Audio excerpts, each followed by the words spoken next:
Klaipėdos uoste per šį jūrinių laidų ciklą lankysimės dar ne kartą. Įdomybių čia yra. O antrojoje mūsų laidos dalyje apie vieną įmonę, kuri tikrai išgyventų be jūros. Tačiau jūra be jos, na niekaip. Keliaujame į spaustuvę, kurioje gimsta jūriniai dokumentai. Saulius Jokužis, pirmosios Lietuvoje po nepriklausomybės atkūrimo privačios spaustuvės įkūrėjas, rodo čia spausdinamus griežtos atskaitomybės jūrinius dokumentus. Galėčiau labai daug kalbėti apie jūsų spaustuvę, kuo jie išskirtina.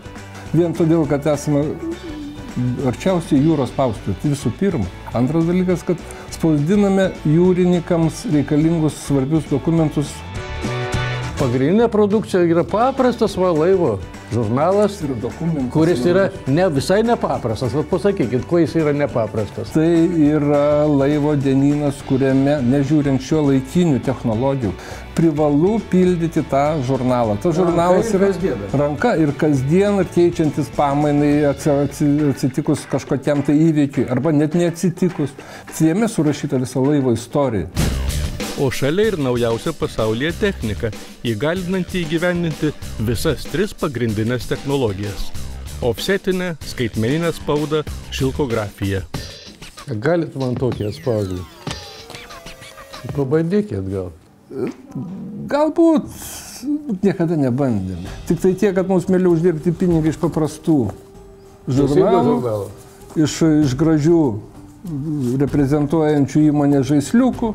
Išleidom tokį leidinuką, kuris skirtas ir neregėm, nematantiems arba blogai, ir regentiesiems. Tai išleista mūsų lietuvių liaudies pasaka Eglė Žalčių karalienė, ir kur tekstas yra ir brailio raštu.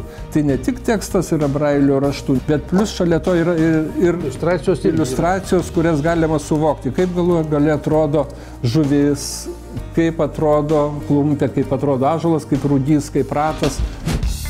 Mūsų kolektyvą vienija ne tik darbas, bet ir bendri jūriniai pomėgiai, sako antros kartos spaustuvininkas Dainius. Ko reikia, kad jaunas žmogus pasirinktų būtent spaustuvininko profesiją?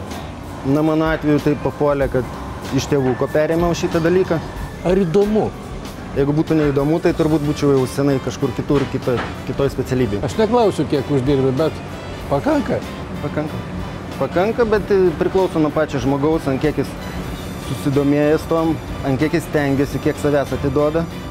Tai man ir pačiam įdomu, ir stengiasi, ir po darbo pasiliekia, jeigu problemėlė kažkokia. Jeigu konkurentai pasiūlys, sakys, geras specialistas pereik pas mus. Na, nežinau, čia kaip mes tarpusavį šnekam ir pats ponas Jokužis, kad čia yra kaip mūsų antra šeima, plius, kad visi esam žvejai, galbūt ir tas mumis sulaiko visus bendroj krūvoj, kaip šeima praktiškai. Man tai labiausiai patinka. Ar klausimas užsieniečių, ar čia kur jūs spausdinate? Ir kai pasakai, kad Lietuvoje, jis sako, negali būti. Arba geriausias pasako, jeigu jau Suomis, kadangi Suomija yra poligrafijos Europos kaip ir sostinė, kaip ir Olimpas, tai jeigu Suomis pasako Seim mi, tai kaip mes, tai reiškia mes už juos geriau. Tai va to ir džiaugiamės, to ir didžiuojamės.